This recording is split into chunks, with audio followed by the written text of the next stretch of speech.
Sir, ഈ ധനവിനിയോഗ ബില്ലിനെ ഞാൻ പിന്തുണയ്ക്കുകയാണ്. ജനപക്ഷ നടപടികൾ പ്രാവർത്തികമാക്കുന്നതിനുള്ള ഇടതുപക്ഷ ജനാധിപത്യ മുന്നണിയുടെ പ്രായോഗിക നടപടികളുടെ ധനവിനിയോഗത്തെക്കുറിച്ച് ആണ് ഈ ബില്ലിൽ പറയുന്നത്. അതിനാലാണ് ഞാൻ ഈ ബില്ലിനെ പിന്തുണയ്ക്കുന്നത്. സർ, ആഗോള മൂലധനത്തിൻ്റെ കടന്നുകയറ്റവും കോർപ്പറേറ്റുകളുടെ അഴിഞ്ഞാട്ടവും യഥേഷ്ടം നടക്കുന്ന ഈ കാലയളവിൽ സംസ്ഥാനത്തിൻ്റെ സാമ്പത്തിക രംഗത്തും അതിൻ്റെ എല്ലാം പ്രതിഫലങ്ങളുണ്ടാവുക സ്വാഭാവികമാണ്.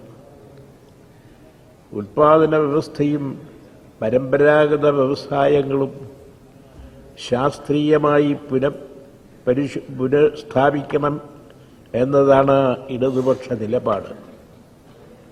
ആ നിലപാടിൻ്റെ പ്രയോഗവൽക്കരണത്തിലേക്ക് വിരൽ ചൂണ്ടുന്നതാണ് ഈ ധനവിനിയോഗ ബില്ല്.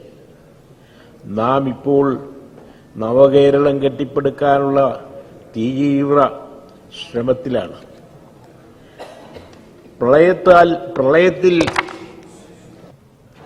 പ്രളയത്തിൽ തകർന്ന വീടുകൾ പുനർനിർമ്മിക്കുക എന്ന അതിൽ മാത്രം ഒതുങ്ങുന്നതല്ല നവകേരള നിർമ്മാണത്തിൻ്റെ ഇടതുപക്ഷ ജനാധിപത്യ മുന്നണി വിശ്വസിക്കുന്നു.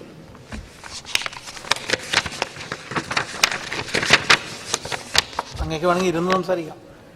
ഉൽപാദന വ്യവസ്ഥയുടെ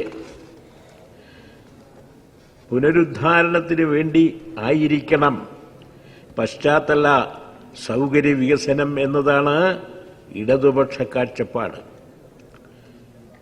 അടിസ്ഥാന വികസന എന്നത് ഞങ്ങളെ സംബന്ധിച്ചിടത്തോളം കേവലമായ വ്യവസായമല്ല. ഉൽപാദകരെയും ഉൽപാദക വർഗങ്ങളെയും അവഗണിച്ചുകൊണ്ടുള്ള വികസനം സുസ്ഥിരമാവില്ല എന്ന് ഞങ്ങൾക്കറിയാം. സർ, കേന്ദ്രം ഭരിക്കുന്ന BJP സർക്കാരിൻ്റെ കോർപ്പറേറ്റ് പ്രീണന നയങ്ങളും കുത്തഴിഞ്ഞ സാമ്പത്തിക മാനേജ്മെൻറ്റുകളുമെല്ലാം ചേർന്ന് ഇന്ത്യൻ സാമ്പത്തിക രംഗം തകർന്നടിഞ്ഞിരിക്കുകയാണ്. അപ്പോഴും ഈ കൊച്ചു കേരളം അതിൻ്റെ സാമ്പത്തിക മേഖല തകരാതെ നിലനിർത്തുന്നുണ്ട്. അഴിമതിയുടെ തോത് കുറച്ചു കൊണ്ടുവരാൻ ഈ സർക്കാരിന് കഴിഞ്ഞിട്ടുണ്ട്. എന്നാൽ അഴിമതി പൂർണ്ണമായും ഇല്ലാതാക്കാൻ ഇനിയും ഏറെ പ്രയത്നിക്കേണ്ടതുണ്ട്. ക്രമസമാധാന പാലനത്തിൻ്റെ കാര്യത്തിലും കേരളമേറെ മെച്ചപ്പെട്ടിട്ടുണ്ട്. എന്നാൽ പോലീസ് സേനയെക്കുറിച്ച് ഈയിടെ ഉയർന്നു വന്നിട്ടുള്ള ചില ആക്ഷേപങ്ങൾ ഗൗരവത്തിലെടുക്കുകയും അത്തരം കാര്യങ്ങൾ ആവർത്തിക്കാതിരിക്കുവാനുള്ള കർശന നടപടികളിലേക്ക് കടക്കുകയും വേണം.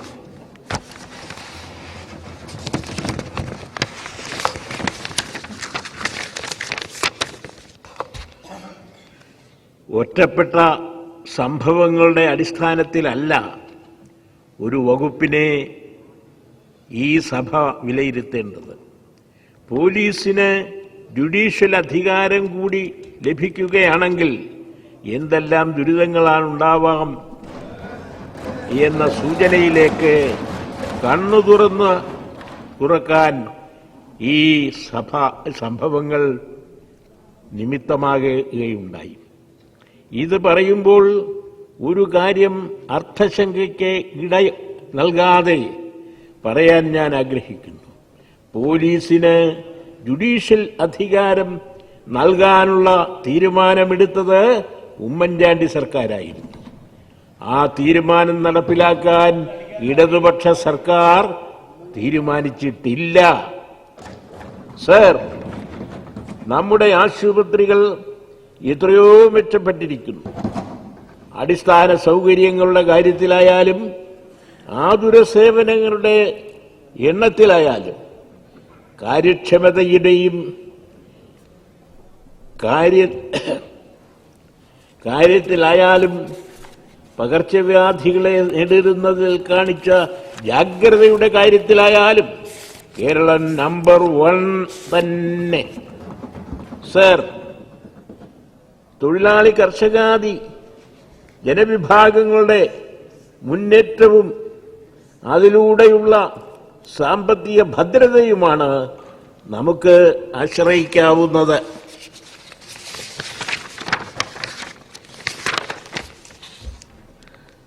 അല്ലാതെ പ്രളയത്തിൽ മുങ്ങിയ ഘട്ടത്തിൽ പോലും കേരളത്തിലേക്കുള്ള സാമ്പത്തിക സ്രോതസ്സുകളെല്ലാം അടച്ചുകളഞ്ഞ കേന്ദ്ര സർക്കാരിനെ നമുക്ക് വലിയ തോതിൽ ആശ്രയിക്കാനാവില്ല. വിദേശ മൂലധനത്തെയും കോർപ്പറേറ്റുകളെയും നമുക്ക് ആശ്രയിക്കാനാവില്ല. കോൺഗ്രസിന്റെ ഉദാരവൽക്കരണ നയങ്ങൾക്കും നരേന്ദ്രമോദി കോർപ്പറേറ്റ് വാഴ്ചയ്ക്കും ബദലുണ്ട് എന്ന് പ്രഖ്യാപിച്ചത് ഇന്ത്യയിലെ ഇടതുപക്ഷമാണ്. ആ ഇടതുപക്ഷം ഭരിക്കുന്ന കേരളത്തിൽ ജനങ്ങൾക്ക് നൽകിയ വാഗ്ദാനങ്ങൾ ഒന്നൊന്നായി പൂർത്തീകരിക്കാൻ ലക്ഷ്യമിടുന്ന ധനവിനിയോഗത്തെ പിന്തുണയ്ക്കേണ്ടത് ഓരോ കേരളീയന്റെയും കടമയാണെന്ന് ഞാൻ കരുതുന്നു.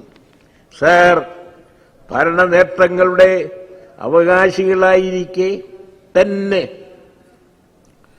പിഴവുകളുടെയും കോട്ടങ്ങളുടെയും ഉത്തരവാദിത്വത്തിൽ നിന്ന് ഭരണകൂടങ്ങൾക്ക് ഒഴിഞ്ഞുമാറാനാവില്ല.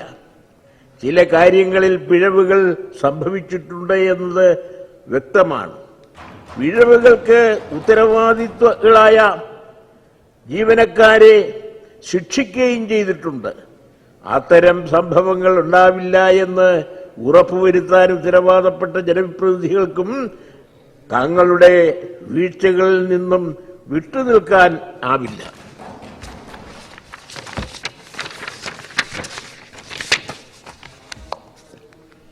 എന്നാൽ ഒറ്റപ്പെട്ട ഇത്തരം സംഭവങ്ങൾ പർവ്വതീകരിച്ച് രാഷ്ട്രീയ മുതലെടുപ്പ് നടത്താനുള്ള കോൺഗ്രസിന്റെയും BJPയുടെയും നീക്കം അപലപനീയമാണ്.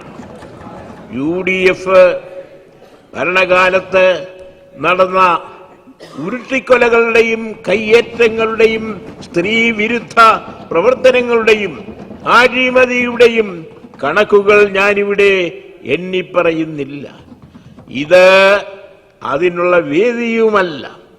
മികച്ച രീതിയിൽ കേരളത്തിന്റെ പുനരുദ്ധാരണത്തിന് വഴിവെട്ടുന്ന ഈ സർക്കാരിന്റെ ധനവിനിയോഗ ബില്ലിനുള്ള പിന്തുണ ഒരിക്കൽ കൂടി വ്യക്തമാക്കിക്കൊണ്ട് ഞാൻ അവസാനിപ്പിക്കുന്നു.